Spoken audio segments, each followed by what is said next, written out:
I ain't gonna lie. I've been holding a lot of shit in lately. Man, I just had like a 3.5 hour cry. What do I owe the pleasure? What do I owe the pleasure? Last time we speaking together, we wash your car for you. We wash your car. We wash your car with no shame in our hustle. When you got them getting into that wash, and you know that tip gonna be good like this goddamn West Coast. Y'all better start buying this slippery soap, man. The streets are buzzing, and nobody saw this coming. 50 Cent just dropped some explosive recordings that have Rick Ross reeling. This isn't the usual rap back and forth. It's shaking up the music world. We've got the inside scoop on how these tracks surfaced. And once you hear what's on them, you'll understand why Ross is taken aback. 50 Cent didn't just make a move, he changed the game entirely. Now everything's in motion, and the ripple effects are only beginning, just like new. Just like New York, just like Mount Vernon, New York City, Mount Vernon, and Miami, all that is the same, bruh. Nobody wants to be near him. Nobody wants to touch what he touched, be where he at. You understand? It's crazy, bruh, how his fall from grace, which was never from grace.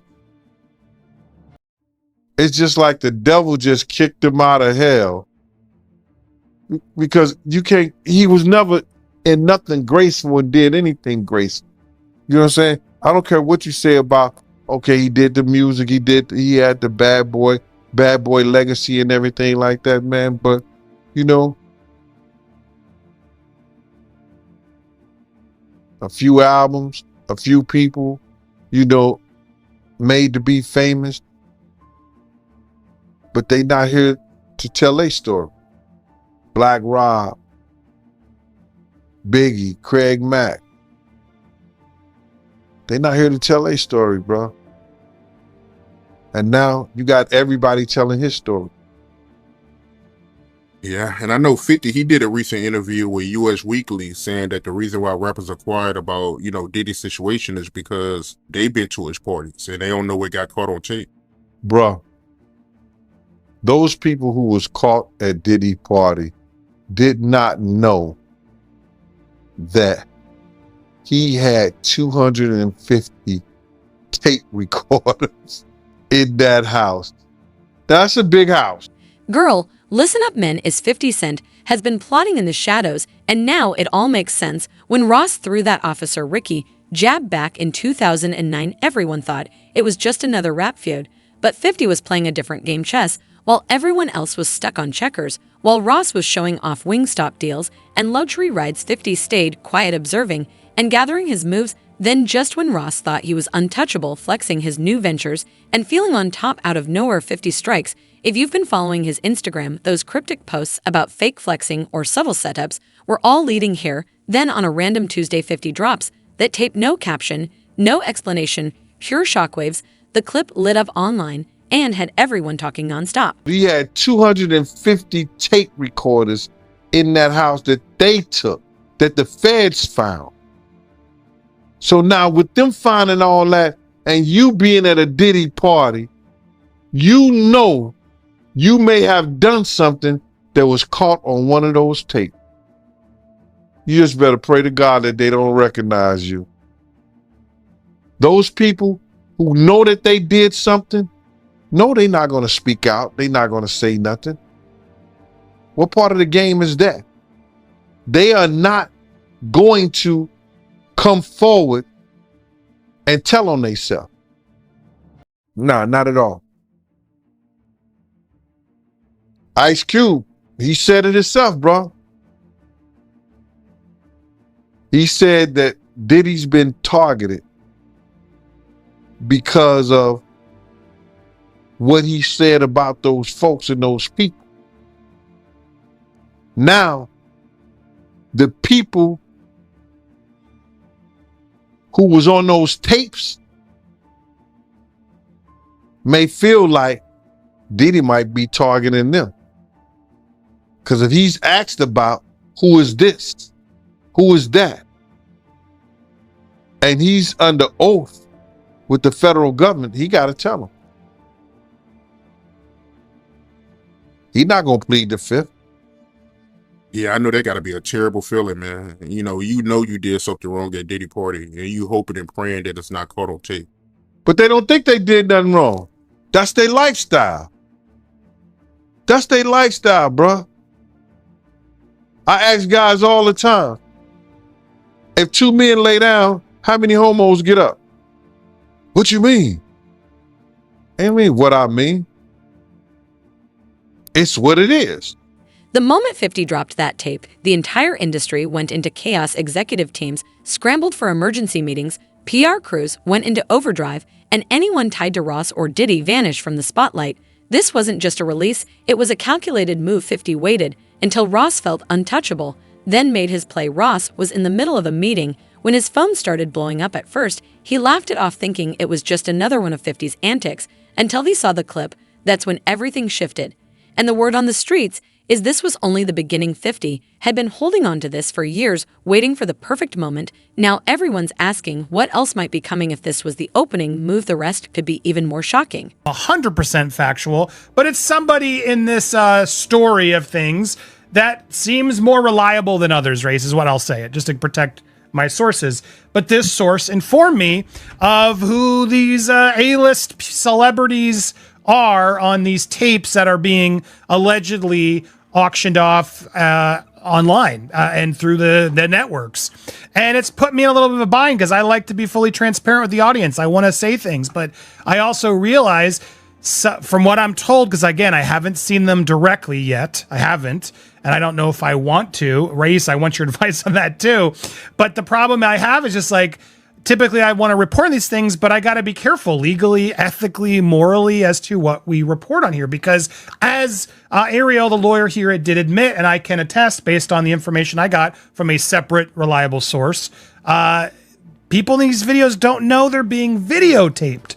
That's a big issue, Race, right? Let's start out right there. If there are people on these tapes that don't know that they were being filmed, is that okay to talk about and to share?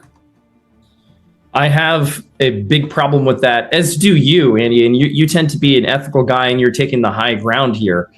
Notwithstanding the fact that you may have some significant information and reliable information. But the reality is that, look, I mean, if people were recorded non-consensually and you're the one to identify them, I think that's a problem, right? And I think anytime anyone has content, right? This is not an email. This is not a text message. This is video. Right. And there's specific statutes without using specific language I don't want to get into, but everybody knows what we're talking about here. It's Diddy with this person. I'll say that. It's Diddy with this person. Actually, yes.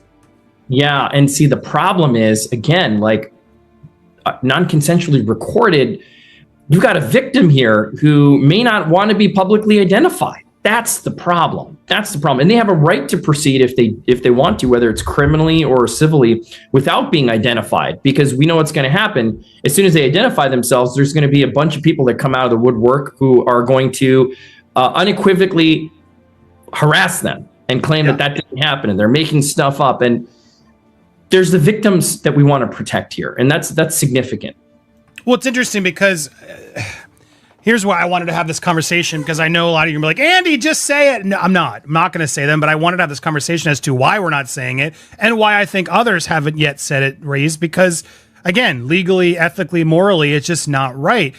Now, there's an argument I've had with people who are like, well, they knew what they were doing with Diddy.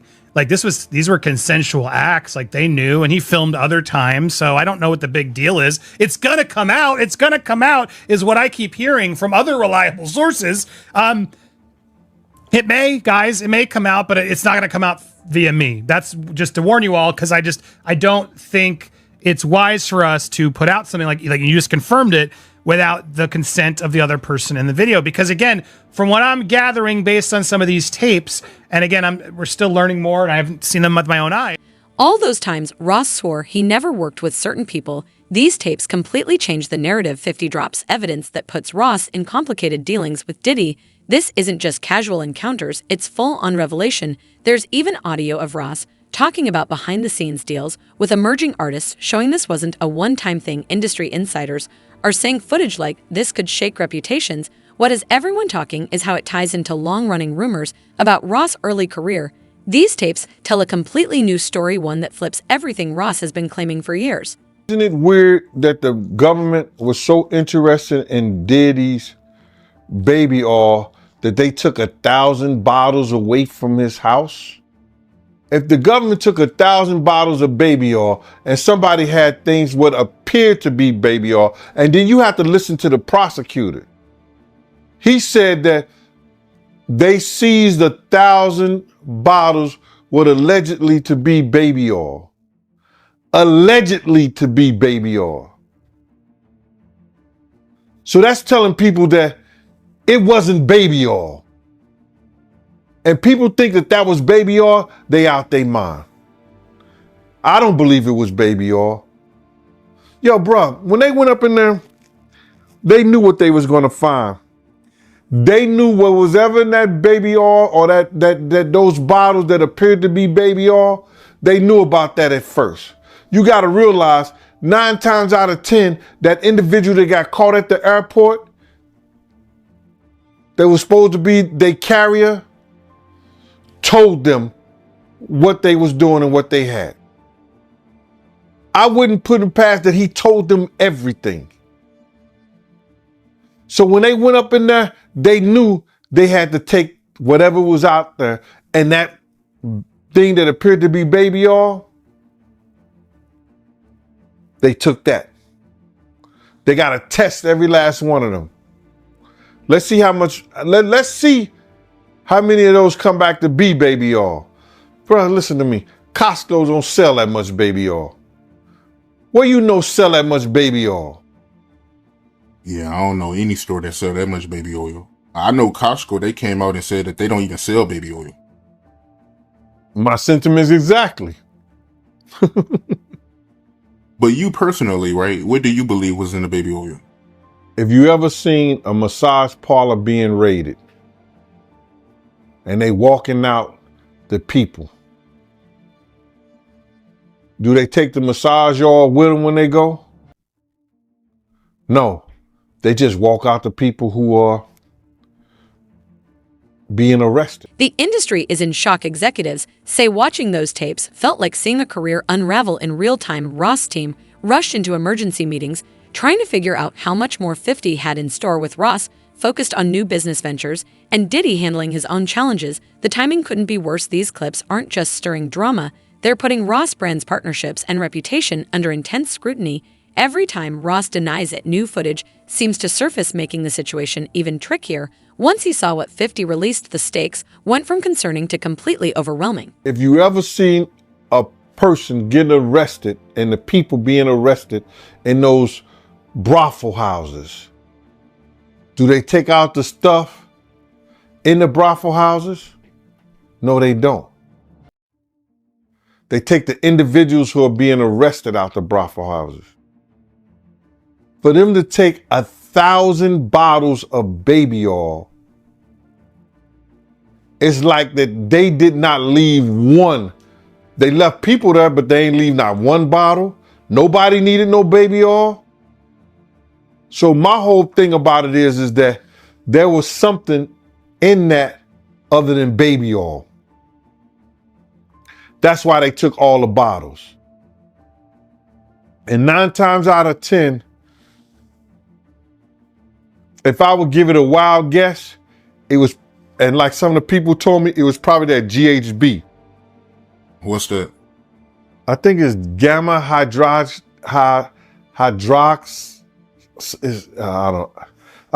I looked it up, bro. Let me see. See if I can find it. I know this is just showing everything like that, but oh no. Let me. Yo, somebody tap dance or sing or do something, you know what I'm saying, while I'm doing this. Oh, here it go right here. is gamma hydroxy butyric. What is it effect on the body? It's a euphoria, drowsiness, decreased anxiety, and memory impairment. It works on the nervous system and gives you this feeling of euphoria. So they take that and rubbed it on her, and you forget who you are, what you're doing. It can also give you memory loss, drowsiness, and that's under the DEA, the Drug Enforcement Administration.gov.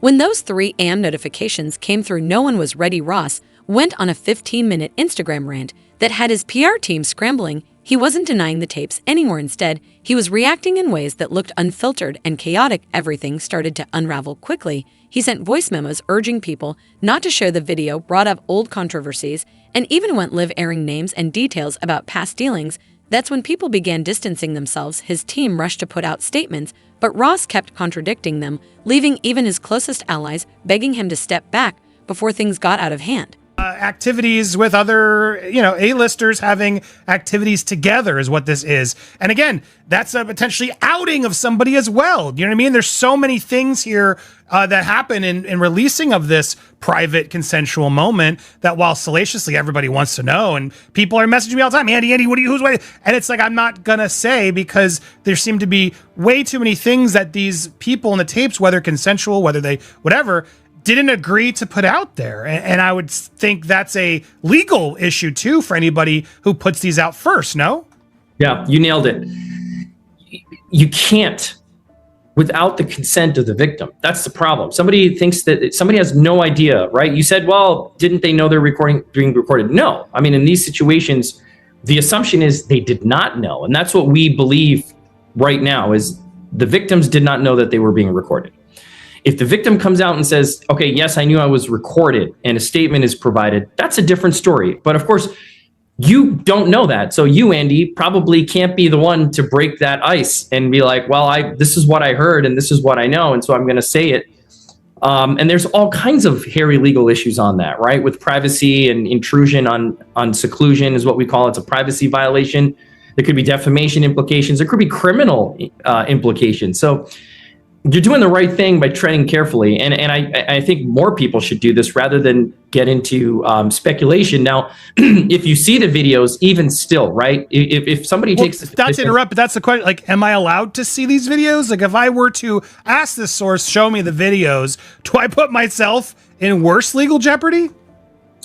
That's another distinct legal issue, right? It's like you're watching something that someone didn't know they were being recorded of doing, right? And so it's dicey. It's dicey. Now, it would be different if you were an attorney and somebody's coming to you for purposes of defense or prosecution of a claim, a civil claim, or the filing, of some action to recover damages. That's a little different. But for purposes of, hey, look what I got, juicy gossip, and there are reporting outlets that I won't mention that will do stuff like this. I don't know that it's the smartest thing to do. I don't know that it's the careful thing to do. That's for sure. Or it's that it's the ethical or moral thing to do. Yeah, it is exactly. I'm not a lawyer, but maybe this source will show you, and then you can verify what we know. But here's the other problem. Even if we verify what we know, like as I watched what Ariel, the lawyer, got these tapes, and even again, I don't want to get into the details, any remote details that could help explain or allude to even more of theories that are out there, or debunk or confirm. But I will say, hearing what I heard, which again isn't confirmation, but hearing what I heard, it makes me dislike what Ariel's doing even more, because I think there are going to be people out there, if this information does get out in some way, that are going to deny that these people are victims, that they're going to try to say, oh no, they're just consensually thing and they were hiding this affair and yada, yada, yada. And I don't see it that way personally. I mean, and granted, I haven't seen or know, like this isn't somebody involved from what I've gathered in these tapes of them, doing it to others in a way, criminally, like we've heard in some of these suits. This is just, it almost feels like, again, if it's real, like blackmail material that Diddy keeps to sort of hold over these people's heads. And to me, that's awful to the people in it, whether they agreed or knew or whatever. It still just feels like That's no one's freaking business. And maybe they were doing it for reasons we don't know. Just because we saw it in the tape doesn't mean they weren't feeling pressured in other ways, right? So it's a heavy and complicated thing, but it's not a hard decision to say I can't run with trying to even allude to who these people are. Desperation hit Fast Ross' team, tried using copyright claims to remove the tapes online, but 50 had already made them impossible to contain. Ross even offered millions to figure out who recorded the footage by morning. His Instagram faced restrictions, so he started posting from burner accounts and became even more unpredictable. His lawyers were on edge and business partners began keeping their distance. Meanwhile, Ross kept reacting publicly, dragging other artists into the conversation and revealing disputes over collaborations and streaming numbers. It was like watching his carefully built empire unravel. The industry split. Some sided with 50, while others tried to support Ross, but his erratic behavior made it hard for anyone to stay loyal for long. I 100% agree. Like, let's let this play out in the legal realm. If you ever get Ariel on your show, I'd love to talk with her and have this conversation if she's willing to do it publicly, because I still don't understand what her role is in all this. You know, and I've heard at times broker, I've heard at times advocate for victim. And I don't want to judge what she's doing or not doing. I'd love to just have a conversation about it, because I personally don't get it, right? This is a very sensitive thing. Again, if this gets turned over to the feds and the feds bring claims and this is outed, that's a totally different story. But the feds do what they're going to do. Like what we talked about months ago on your show, right? When this first went down, we knew when hard drives were seized and things happened that, look, they're going to build a case. They're going to build a case that they think they can prosecute.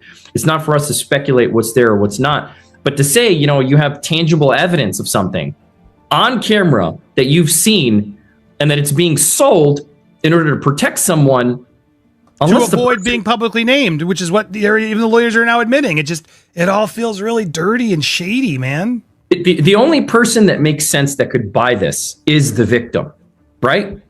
If the victim says, I don't want this to come out. Yes, it was consensual, but I don't want it to come out. I didn't know I was being recorded. Give it to that person. Right, I guess, but you're right, because then they can actually own it. Maybe there is a version of this, and that's what Ariel's trying to allude to. You'll own it, and no other network's going to be able to buy it or show it if you own it and haven't given permission. I guess, is that maybe part of what they're trying to do here, in that the celebrity who buys it can actually then control it just from a clearance standpoint?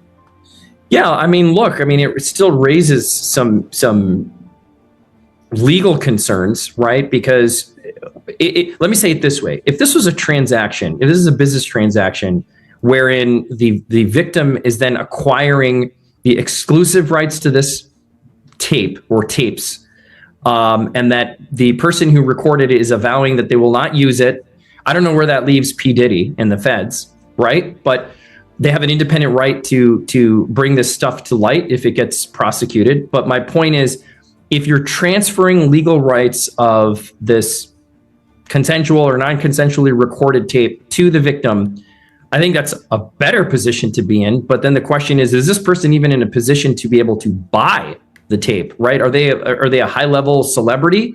Like, who are they? We can assume that they're celebrities with millions and millions of dollars to expend on something like this. Just raises a lot of questions. When the chaos hit the industry, everyone's reactions came into focus. Meek Mill liked 50's posts, artists quietly unfollowed Ross, and collaborations started disappearing without explanation. Khaled stayed silent. French Montana posted about karma, and Future shared cryptic messages on his story. Even Drake hinted at loyalty in a post, leaving fans guessing. The message was clear: Ross was losing support. Fast label executives went into overdrive, canceling meetings and pulling artists from collaborative lineups. Event organizers quietly rearranged sets to avoid conflicts. The tension was real, and it wasn't about loyalty, it was all business. When 50 teased more tapes, anxiety spread, with rumors circulating that a new kind of rivalry was brewing. What began as another chapter in the 50 versus Ross saga is now sending ripples across the music world. Artists are second-guessing every move, hesitant to speak openly, knowing 50 could have more surprises if he's been holding onto footage for years. What else could be waiting in the shadows? This isn't just about Ross and Diddy anymore. It's a wake-up call. In today's digital world, your past can surface at any moment. The real question now is who's next.